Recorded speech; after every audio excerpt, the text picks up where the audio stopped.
Hello everyone, welcome to interviewbuddies.com. In today's video, we are going to learn what is a dictionary in Python.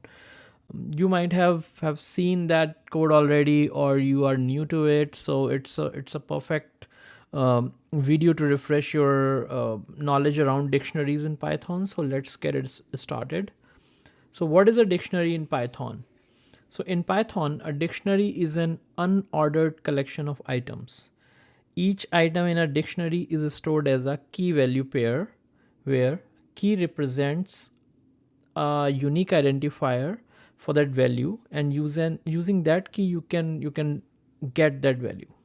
And value is the data associated with that key. Values can be of any data type and can be mutable, while keys are typically your immutable types like strings or numbers. So on my screen, that's how you can create a very basic dictionary. Here I have defined the dictionary name as person.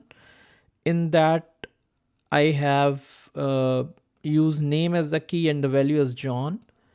Both are a string, and then age as key and value as number 30. And then again age, city as the key and the value as New York. Both are a string. So that's how you can create a dictionary. You can create by enclosing key value pairs within curly braces. So that is the very basic example. And what is happening, like in this example, name, age and city, as I said, are keys, and John, 30 and New York are the corresponding values. So in the next statement on line 8, when you print that dictionary as it is, like print the person, it means it will print out the whole dictionary for you. So the output will come as name, John, age 30, city as New York. So we can try running it and you can see by yourself. So on the right side of my screen, I'm going to run it as Python. The name of the file is dict for dictionary. So yeah, you can see name, John, age 30, city, New York. So everything is printed, whatever inside is of that dictionary. The other part is like how you can access just the values of that dictionary, right? So you have the dictionary, that is fine, but how you will get the value of that, of a particular key inside the dictionary. So the way you can do it is you can again, print is your friend, so print person, and then if you know the key name, you can just pass it directly. So name. So that's all it will take to print the value of the key name. So value associated with the key name will print out in this case. So if I run this program again, you will see the value here. So John, right? So I'm going to put a little bit of divider here so that the outputs wouldn't get combined. Right. So let's run it again. Yeah, so the first print is the whole dictionary. Second one is the value of the name key, right? So what happens if a key, let's say if a key is not present in the dictionary, right? So you have, they're like name, age and city key, but what will happen if you try to print a key that is not present? So if you try to print a key that is not present and you are going to print it in this way, so what will happen? It will throw an error. So I'm going to print something which is not present. So I'm going to print, let's say, address, or I don't have ID here. So I'm going to print ID here. So first print statement, I have commented it out. Second print, third print will print the name, the value associated with the key name, and the third should throw an error. So yes, as you can see, it printed John, but it didn't print the value of key, which is ID, and it says that it's a key error, means there's no such key as ID. So how you can avoid that? So to avoid errors like this, or error for a key that is not present and you're trying to access it, you can just use the get function and pass the id key here. So the id key, remember, this doesn't exist and we are still trying to get it, the value of this, right? So if I run it, it'll say none. It's a more like decent way of saying that you don't have the value associated with that key, instead of throwing the error. All right, so that's like how you can create a dictionary, how you can fetch the values around it for that particular keys. Now how you can add the data or add the items to the dictionary, right? So dictionaries are mutable. Mutable means you can change them, you can add the data, or you can modify it, and you can remove the items after creation. So how you can do that? So I have defined the dictionary with the name John, age 30, city New York. So how can I change it? So I'm going to just comment all these statements here for so that we don't get confused. Okay, so these are all commented. So what I can do is I can say person again, and I can say age, right, which was 30. I'm going to change it to 40, and now I will print that value. So it should give me the new dictionary value of age, which is 40. So if I print it, I'm sorry, it was not saved. So now if I save it, it'll give 40. So that's how you can modify an existing key value, existing value for that key in the dictionary. Now if I want to add a new key value pair, right? So we have name, age, city. I want to add let's say a job. Okay, let's say a job for that dictionary, right? So how I can do that? So it's very simple. So you just again use the dictionary object, put job there, and put say sales rep, right? And then you print the dictionary. Let's print the whole dictionary again and see how it looks like. So I'm going to print it. So the first statement is your age value, which is the modified one, and now the whole dictionary where age is modified, and we have the new key which has the value of sales rep. Dictionaries come with some useful methods, like keys, values, and items. So for example, if you want to use keys method, so let's say I'm going to again comment this out and test these methods again. Okay, so print, let me copy it. So print person dot keys. Oops. Okay, so this will print all the keys inside the dictionary.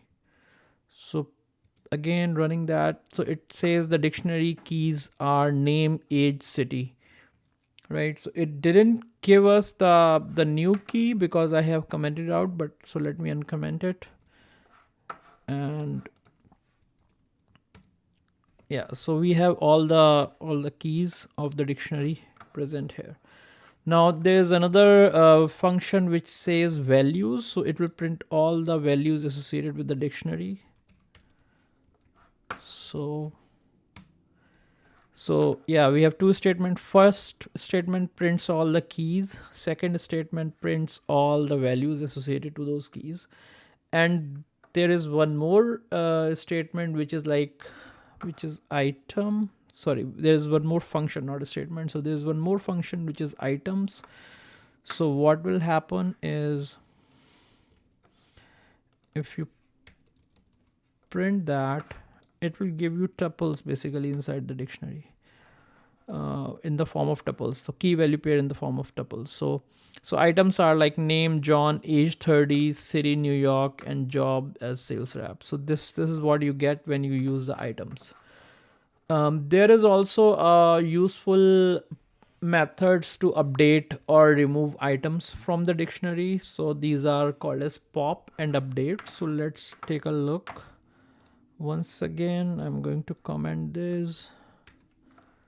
All right, so first, if I want to remove something, so I'm going to say pop, and I'm going to remove the key that I last added, which is job. So I'm going to remove that, and I'm going to use items to print the remaining items. So let's do this way. Just use the pop function and run the items function on that. So you see that job key value pair is gone. Now we have the original dictionary which we initially created, right? So there's another one which is like update. So what update does, it merges another dictionary or another key value pair into the current dictionary. So how it works is, so you have person, right, and you run the update on top of it, and here we are saying that let's add let's add this key value pair to it, age 55 and city as NY and gender as male.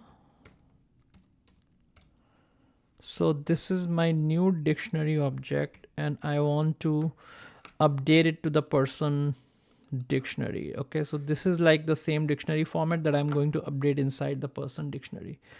So once I run that, it should have the updated dictionary. I'm going to print the person as it is, clearing the screen.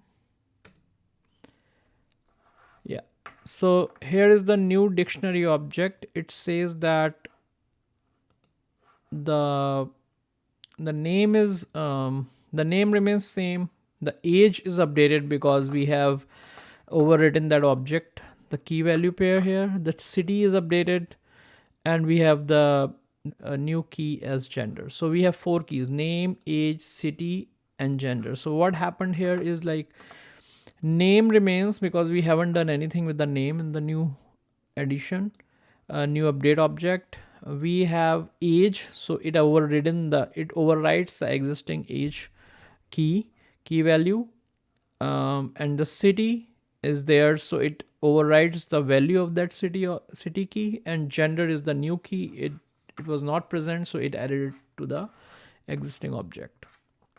So that's how you can update the existing dictionary, right? So these are like few items around how you can update it. Next is how you can loop through a dictionary object, right? So it comes handy when you know how you can loop through it. So looping through the keys. So how it can be done, you can say that for key in person, so for any key in person, print, what I'm going to print is key and person key, which will give you the value. So I'm saying that get the keys from the person and print key, and this will give you the values. So print key and values basically. So I'm going to comment the other print statements here. Let's just comment these, and then I'm going to run this program. So it printed everything, whatever inside the dictionary. So as you can see, instead of putting it in the curly braces, it put it like nicely side by side. So name is John, age 55, city is New York, and gender is male, right? That's how you can loop through the keys. How you can loop through the values of this dictionary. So again, looping through the values, you can say for value in person, and you remember the values function. right? So we can use that and just print value, which is val. So run it again. I'm going to print, I'm going to add some string so that you know what a value is here. Value is, all right, so values John, 55, New York, and male. So these are the 4 values that we iterated through. Now you can also iterate through all the items if you want. If you need like both key and value, you can do that. So what you can say that for key comma val in person dot items, you remember that function, right? And you can say print key comma val. So what we are saying, iterate through the items and give me both the key and value. So this is like kind of similar to this in the statement written on line 39. It's we are fetching the key and then we are going to the dictionary and fetching the value. Here we already have key and value, so we are not going to the dictionary and fetch these values again. So let's run this. So again, so the output is same for both of them, but this is like more you can say more handy function to get the key and value. So I hope you liked this video, and don't forget to hit subscribe button, and thanks a lot. Thank you very much.